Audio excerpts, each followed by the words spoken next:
Gold buyers తాకట్టులో ఉన్న బంగారాన్ని విడిపించి ఈ రోజు ఉన్న మార్కెట్ ధరకే కొనబడును. మరిన్ని వివరాలకు సంప్రదించండి 77107720. మనలో మీద మన హిందువుల మీద మనకు పోరాటాలు వద్దు, కానీ రామరాజ్యం చేసేది అది డబ్బులు అడిగారా ఇంకేదన్నా అడిగారా అనేది సెకండరీ. ఓకేనా, వాళ్ళు అడిగిండ్లో ఈయన ఇచ్చిండో లేదో అది సెకండరీ. అది వాళ్ళ ఇన్వెస్టిగేషన్ అన్నారుగా, వాళ్ళు చూసుకుంటారు. ఏదన్నా లోపాలు కావచ్చు, కానీ వాళ్ళది ఒక పాయింట్ ఆఫ్ వ్యూ కరెక్ట్. రామరాజ్యం గురించి పోరాడుతున్నాం, మీరు వచ్చి మమ్మల్ని కలవండి, మాకు ప్రోత్సహించండి అనేది కరెక్ట్. హిందువుల గురించి నేను కూడా కొడతాను, చంపుతాను, అన్నీ చేస్తాను. బట్ దానికి ఒక ప్రణాళిక ఉంటుంది. ఏంటి, కొంత ప్రణాళిక ఉండి కొంత వ్యవస్థ ఉంటుంది, ఆ వ్యవస్థ త్రూ నడవాలి. అది ఈ హిందువైనా నేను క్షమించను అంటున్నా. ఏంటి, తప్పు చేస్తే హిందువైనా సరే క్షమించేది లేదు.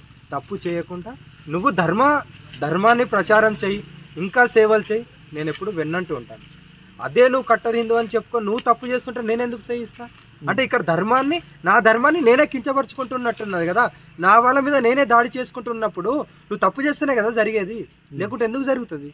ప్రణాళిక మీరే చూస్తారు కదా. ఒక్కరితో ఎట్లా పాసిబుల్ అవుతుంది? ఒకరని మీరు అనుకుంటున్నారు, ఒకరే కావాలి అడుగు పెట్టడానికి. ఆ ఒక్కరి వెనకాల ఈరోజు 4 ఉంటారు, రేపు 4000 ఉంటారు, తర్వాత 4 లక్షలు కూడా వస్తారు. అదే ప్రణాళిక నాది ఉంది. అందుకే నేను చూపిస్తున్నాను, మార్చి చూపిస్తాను నా ధర్మాన్ని కాపాడుకోవడానికి. నేను ఏదైతే వెమ్లవాడ దర్గా ఉందో దాని గురించే నేను ఎప్పుడైతే అన్నానో, దానికి డెమోలిష్ దర్గాస్ ఆ దర్గా ఉందిగా, దాన్ని ఎలాగైనా నేను చేస్తాను, కంపల్సరీ చేసే తీరుతాను.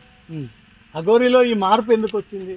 ఉగ్ర రూపంతో ఊగిపోయే అఘోరి ఇంత సార్లు శాంతంగా ఉంటాను, కొన్ని సార్లు అగ్రెసివ్ కూడా కావాల్సి వస్తుంది. నాకు ఎలా ఉండాలో అలా ఉంటున్నాను నేను, అంతే. ఈ ప్రజల నుంచి పొద్దున ఇది కూడా ఉండదు తెలుసా. ఇప్పుడు నేను ఒక పని మీద వచ్చాను కాబట్టి అది కార్యాచరణ గురించి అని ఇది ఉన్నది. నేను ఎక్కడికి ఎలా వెళ్ళాలనేది నాకు బాగా తెలుసు కాబట్టి అలాగే వెళ్తాను.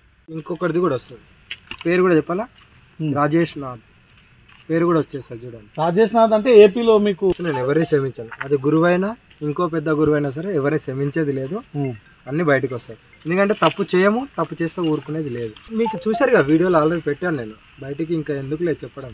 ఎందుకంటే ఒక స్థాయిలో ఉన్నారు, కొద్దిగా ఉంటుంది అంతే. నేను పెట్టాల్సినవి పెట్టినా, నేను స్టేట్మెంట్ ఏది ఇవ్వాలో అది. రోడ్ సైడ్ పెట్టుకొని పడుకున్నాను, పడుకుంటే వచ్చి లేపారు, ఫోటోలు ఇవ్వండి. అక్కడ మీరు కూడా చూసే ఉంటారు, ఒక కమ్సకం ఒక 100 మంది దాకా జనాలు ఉంటారు. నేను డిస్టర్బ్ అయిపోయాను అంతే. అప్పుడు వాళ్ళు అన్నారు కుంభమేళ ఉండాలిగా ఇక్కడ ఏంటంటే, నాకు 100 పనులు ఉంటాయి, 100 పోరాటాలు చేయాలి. కుంభమేళకి వెళ్ళామో వచ్చామో మళ్ళీ వెళ్తున్నాము, ఒకటే చాలా కూర్చొని ఉండేది కాదు కదా, చాలా కార్యాచరణ. ఆంధ్రలో మాత్రమే, బయట ఎక్కడైనా హ్యాపీగా ఉంటున్నా.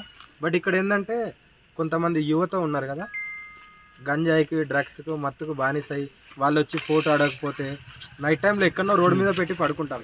మనకంటూ ఏ ఇల్లు లేదు, ఏది లేదు, ఎన్నో పెట్టి పడుకుంటాం. ఫోటో అడగకపోతే ఎందుకు ఇవ్వవు, నువ్వు అఘోరివే కదా, మాకు ఒక్క ఫోటో ఇస్తే ఏమవుతుంది?